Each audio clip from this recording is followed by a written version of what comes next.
안녕하세요. 저희는 인문학적 상상력을 주제로 하여 영화를 게임으로 재탄생시킨 한성 이마기넌스 알반입니다. 저희는 미국 영화 나이브스 아웃을 게임으로 바꿨습니다. 먼저 나이브스 아웃을 선정한 이유는 전통적인 추리물 속의 현대의 가족 문제, 계급 문제, 그리고 윤리적 딜레마와 같은 다양한 사회적 메시지가 잘 어우러져 있다고 생각했기 때문입니다. 나이브스 아웃은 단순히 살인사건을 파헤치는 것이 아닌 현실적인 이슈들을 날카롭게 비추고 사람의 이기심과 위선을 적나라하게 드러내 게임 사용자가 비교적 쉽게 사회 문제에 대한 교훈을 얻을 수 있다는 생각이 들었습니다.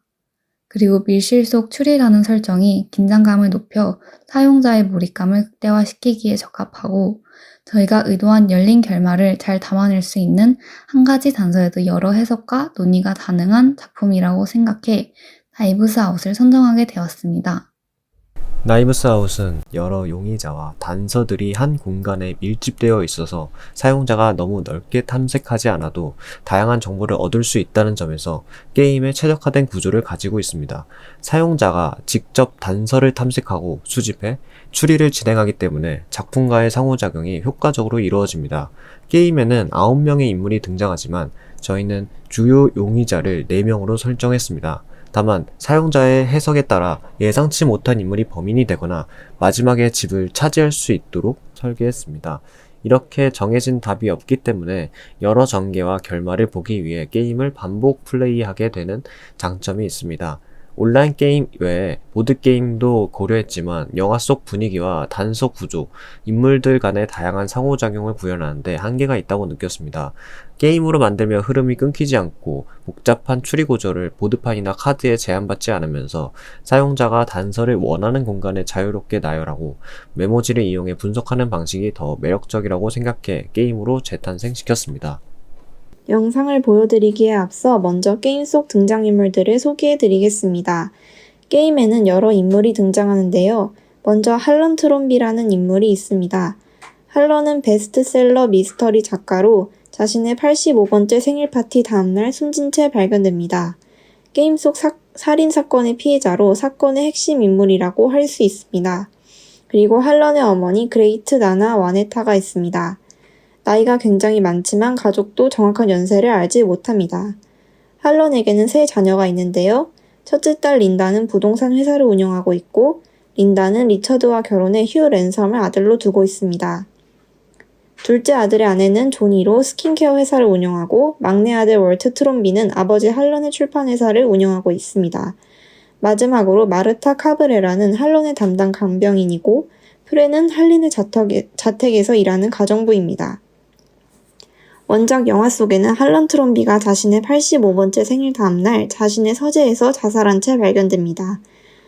자살로 사건이 종결되는 듯 하다가 익명인에 의해 고용된 사립탐정 브누아 블랑이 사건을 맡게 되면서 이야기가 시작됩니다. 블랑은 가족 구성원들을 차례로 인터뷰하며 할런이 최근 여러 가족 구성원들과 갈등을 빚었다는 사실을 알게 됩니다.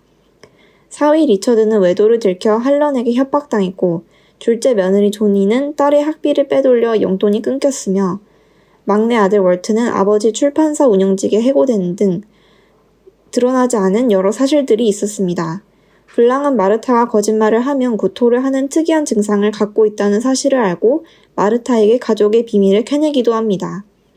탐정이 여러 단서를 찾아내며 범인을 찾아내던 중 할런의 유서가 수면 위로 드러나고 마르타가 모든 유산을 상속받게 됩니다. 가족들은 이에 대해 불만을 제기하게 되고 사실 랜섬이 할런의 유산이 전부 마르타에게 상속될 것을 알게 되어 마르타의 약 2병을 바꿔치기 하였고 마르타는 이것이 자신이 저지른 일이라고 생각해 자백하게 됩니다.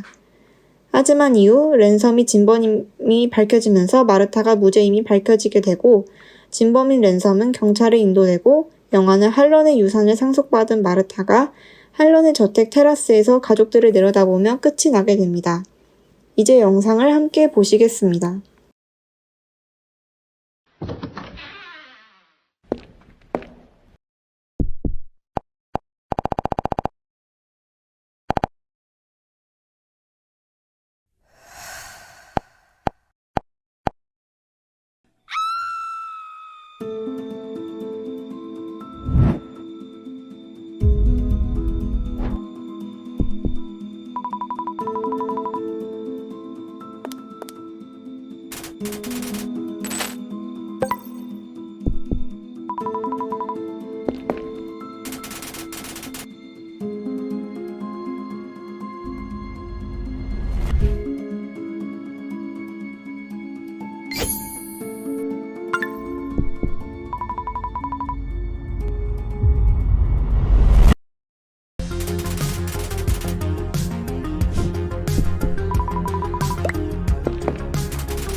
먼저 게임의 구성 요소에 대해 말씀드리도록 하겠습니다. 이 게임에서 주목하셔야 되는 구성 요소는 총 4가지가 있는데요.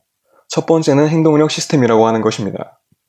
행동력은 열쇠 아이콘으로 표시가 되며 최대 10개까지 자연적으로 충전이 되고 광고 시청이나 과금을 통해서 추가적으로 충전이 가능합니다. 이러한 시스템은 게임이 한 번에 소모되는 것을 방지하여 추후 일어날 전개와 사건에 대한 기대감을 높이는 역할을 하게 됩니다. 두 번째는 힌트 시스템입니다. 게임 진행이 막혔을 경우 사용할 수 있는 유저의 편의성을 고려한 시스템인데요. 남용하게 되면 게임성과 흥미를 해칠 수가 있기 때문에 과금 구조를 비효율적으로 책정을 해서 대부분의 유저가 재충전 시간을 기다리거나 스스로 추리를 해보는 것을 우선하도록 의도하였습니다. 세 번째는 오브젝트 조사 시스템입니다. 게임 곳곳에서 빛나는 오브젝트들이나 인물들과 상호작용을 하면서 진범을 밝혀내는 데 필요한 단서들을 모아나가는 것인데요. 이때 등장인물들에게 제공된 정보가 진실인지 거짓인지는 유저 스스로 추리나가도록 구상을 해보았습니다. 그리고 오브젝트들이 어떤 식으로 진실 추리에 도움이 될지 또한 스스로 추리해보도록 약간은 불친절하게 구성함으로써 추리게임의 난이도와 흥미 유발 효과를 의도하였습니다. 마지막으로는 자유로운 선택 시스템인데요. 유저의 선택에 따라서 전개가 조금씩 달라지게 되며 변형된 전개는 이후에 진범 추론에 가까워지거나 반대로 어려워지는 것도 가능합니다. 선택지에 따로 정답이나 오답이 정해져 있는 것이 아니기 때문에 이러한 비선형적 구조에서 나오는 즐거움을 제공하고자 하였습니다. 다음은 게임 플레이 방식입니다. 이 게임은 임영에게 의뢰받은 사립탐정 분노와 불랑의 시점에서 주로 진행됩니다. 최종 목표는 간단합니다. 유명한 소설작가 할런을 죽인 진범을 찾으면 끝나는 게임입니다. 진범을 찾는 과정에서 이렇게 다른 인물들과 상호작용할 수도 있고 이전에 보여드렸듯이 오브젝트와 상호작용할 수도 있습니다. 이 과정에서 중요한 단서가 나올 경우 붉은 글씨를 표시해주는 보조 시스템이 있습니다. 오브젝트와 단서를 모으다 보면 이처럼 중요한 분기점이 나오는 경우가 있습니다. 이 화면을 보시면 아시겠지만 선택지를 고를 때 충분한 증거물과 증언이 없을 경우 선택 자체가 불가능해집니다. 따라서 1회차부터 한 번에 진범을 선택해내기는 매우 어렵습니다. 즉 유저가 여러 번 반복하여 플레이하는 재미를 느낄 수 있는 구조입니다. 진범을 선택하는 최종장에서는 가족관계도가 나타나며 클릭하게끔 되어 있습니다. 유저가 생각하는 진범으로 지목할 경우 인물의 초상화에는 X 표시가 나타나게 되며 확정할 경우 인물별 엔딩이 나타나게 됩니다. 다만 이 경우에도 진범으로 지목할 충분한 증거가 있는지 아닌지에 따라 노멀, 배드 등 엔딩이 갈리게 됩니다. 만약 선택지를 고르기에 충분한 증거를 모으고 이야기를 들었을 경우에는 이런 식으로 흐려졌던 선택지가 깨끗해지면서 선택할 수 있게끔 나타납니다. 보통 가려져 있는 선택지가 진범 추리에 매우 중요한 단서일 확률이 높기 때문에 다음 회차 플레이를 하는 유저들은 점점 진실에 가까워지기 쉬운 구조인 것입니다. 이 게임의 진범은 누구일까요? 이 집안에서 최종적으로 승리하는 것은 누구일까요? 저는 팀에서 디자인 담당을 맡은 김병윤입니다. 영상과 프레젠테이션에 사용된 모든 배경과 3D 캐릭터, 아이템 등을 3D 파일과 인공지능 프로그램으로 현실감 있게 디자인하였습니다. 안녕하세요. 저는 게임 속 인물들의 대사와 영상 속 설명, 그리고 PPT와 발표문 제작을 맡은 조장 김서빈입니다. 각 등장인물들의 성격과 상황을 고려하여 대사를 쓰고 게임 트레일러에 들어갈 설명들과 발표문을 작성했습니다. 안녕하세요. 저는 2D 캐릭터와 글자틀 디자인 그리고 PPT와 발표문 제작을 맡은 박세아입니다. 인물들에게 어울리는 의상과 표정을 만들고 원작의 분위기를 잘 가져갈 수 있도록 글자틀과 PPT를 제작했습니다. 안녕하세요. 저는 게임 속 인물들의 대사와 영상 속 설명을 맡은 박예진입니다.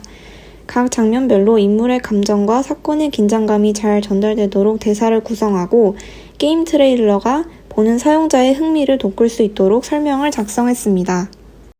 안녕하세요. 저는 영상 편집을 맡은 박정현입니다. 게임 트레일러를 영화 예고편처럼 흥미진진하게 만들기 위해 영화 속에 여러 편집 효과를 넣어 연출에 각별히 신경쓰고 영상 분위기와 어울리는 음악을 활용해 완성도를 높였습니다.